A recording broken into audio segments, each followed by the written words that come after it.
Hi everyone, welcome to the next short attention span webinar. Kelly, today we're going to talk about separating your company from your sales rep. This should be a good one. Have you ever been fired? Were you ever fired from anything? Yeah, absolutely. I mean, Were you really? it wasn't fired, it was laid off due to economic conditions, but the last the last job I had in printing before I went to work for Canon Business Solutions was I was downsized. You were downsized. Yeah, that was '09 though. That was pretty, actually, end of '08. Those were pretty disastrous times. All right, well, you recovered nicely. Yes, I did indeed. Thank you. All right, well, today we're going to talk about that what is my sales rep doing feeling? Is it time to let the sales rep go? And this is an interesting question because I'm of the opinion, Kelly, that all managers, when the sales rep is out of sight, managers say, I wonder what my rep is doing. They start looking at the numbers. Mm-hmm. And they say, geez, sales are really off. And is this a trend? Or is this been something that's been going on? Managers get busy, especially the small shops. They get busy. They get involved in the business. And they kind of lose track. And then they wake up and they pull their head out of the mud and they say, oh, boy, I better pay attention to my sales rep because things aren't going so well. And then when it becomes a persistent issue, even if it's a bad attitude, when does a rough stretch become the status quo? When do vices become habits? Kind of thing. So that's the subject at hand. And I'm going to talk to you today about exactly when to let that go. So two different issues here, Kelly. One is that new sales rep. Okay, brand new rep, just got them, high hopes, boy, they sure look good. And you're giving someone carte blanche, right? But things aren't working out. What kinds of factors, what's going through your head if you're a manager at this point? Well, and I've been there many, many times, and I know everybody does, because I haven't not dealt with one company that doesn't struggle over hiring decisions and that pit in their stomach of, I really feel like I got to let this guy go, but I'm too nice of a guy and I just don't want to do it. So with new sales reps, there's a couple of things. There's training. How much time did we really spend with this person on both the product knowledge and the ability to intelligently discuss the products and services and the pure sales stuff? And I got to tell you, I don't think there are a lot of companies out there, especially not small and mid-sized companies, that really have a decisive, repeatable program out there. I can't tell you how many times, and I've been there, your first day is there's your computer, there's your phone. Yeah. And then people scratch their heads and wonder why they haven't seen more success. So there's really no mystery to this. It's very, very much about training, but then again, you have to go back and look at your hiring decision to begin with. What was the hiring process? How diligent was it? What kind of reference checks did you do? And did you really decide that this was the absolute best possible candidate at the time? With that new salesperson, how much, I don't know if I got a slide on this coming up, but how much time do you give someone before the thought of, do I have the right person, comes to mind? That's such a hard question, and it's a lot. I feel like, especially with regard to actually putting numbers up on the board, that's a long number. That's a minimum of 6 months to probably a year to a year and a half before you could really expect somebody that didn't show up with a book of business to really put up some numbers that would have them earning their keep. That's been my experience over the last almost 20 years, is that nobody hits it out of the park right out of the gate. It's really, it takes time and investment in a new person.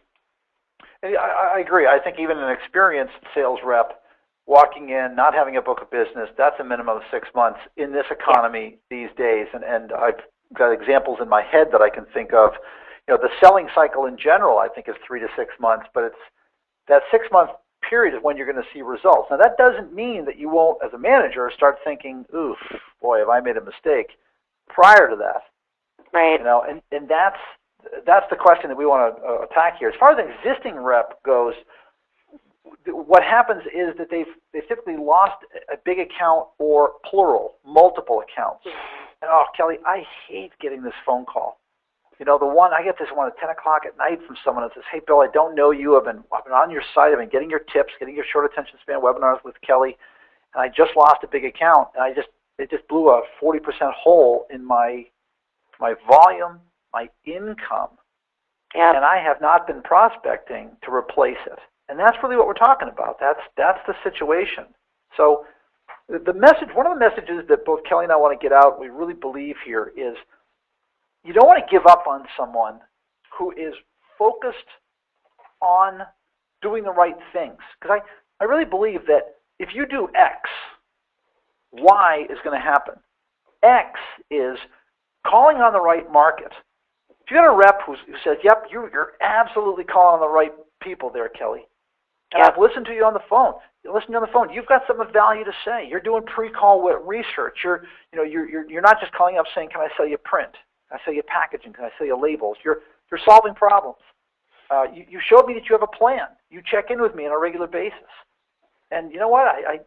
You're the first one here and the last one to leave. I know that you're putting in the time." That's the recipe for success, isn't it? Yes, absolutely. Yeah, More often than not, the truth is that there really is no such thing as a pure sales manager anymore out there, Bill. I haven't heard of one in a really long time. Almost everybody that has direct reports in sales are managing their own accounts. They've got their own stuff to do, and the ability of them to be a true, pure sales manager that is there to mentor and coach doesn't exist anymore. It's an afterthought. Yeah. I think you mentioned that a little bit ago, and that's why there's so much suffering, because there used to be a time when there was just a sales manager and all their job was to do was bring people along, support, give ideas, mentor, be a good example.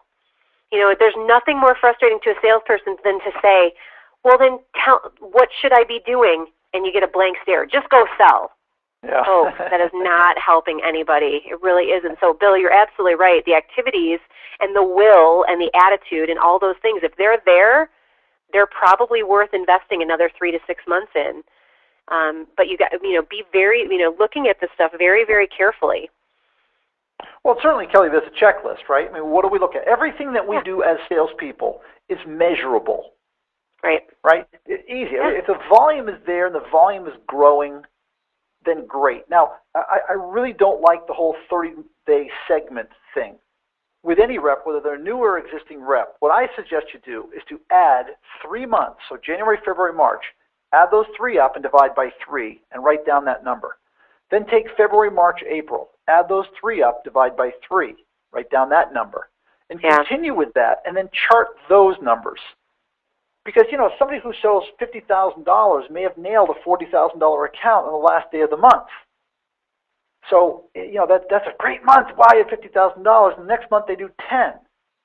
You say, "Oh, you're not doing your job." No, that's not right. That's not accurate. Right. So look for a different measuring device. I've long said that. And then, okay, the volume's not there. If the volume's not there, you got to look at the activities. Ask to see their appointment calendar.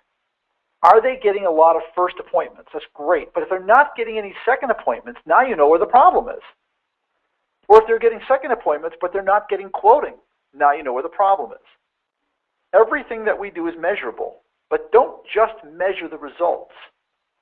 Measure the activity, and don't wait for someone to be falling down before you do this.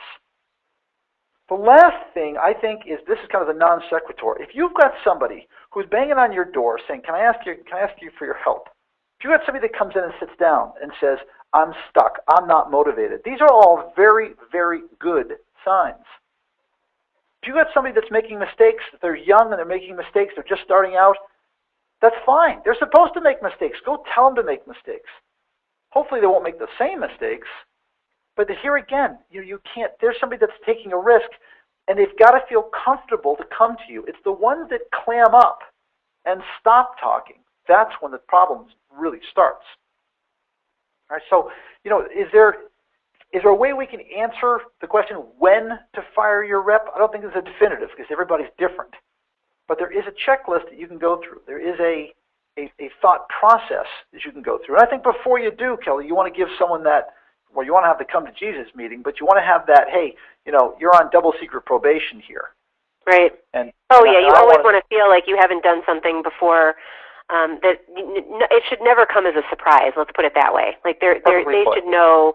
And again, I would ask myself this question too, if I were in a position of being somebody who has salespeople report to them: is who is the good example? Like who is the one that's leading by example and showing these folks the way? And if you don't, if there isn't anybody, then in fairness, you really can't expect more than mediocrity out of them. So. Be the good example, or find somebody to be the good example. Okay. Yep, love that. A lot to this. So I hope this checklist helped and gave you some food for thought. But before you fire that sales rep, make sure that you are running through that checklist. And that way it's, as Kelly said, it's not a surprise to anyone. All right, Kelly, thanks very much. And we'll talk to everybody on the next Short Attention Span webinar. Thanks, Bill.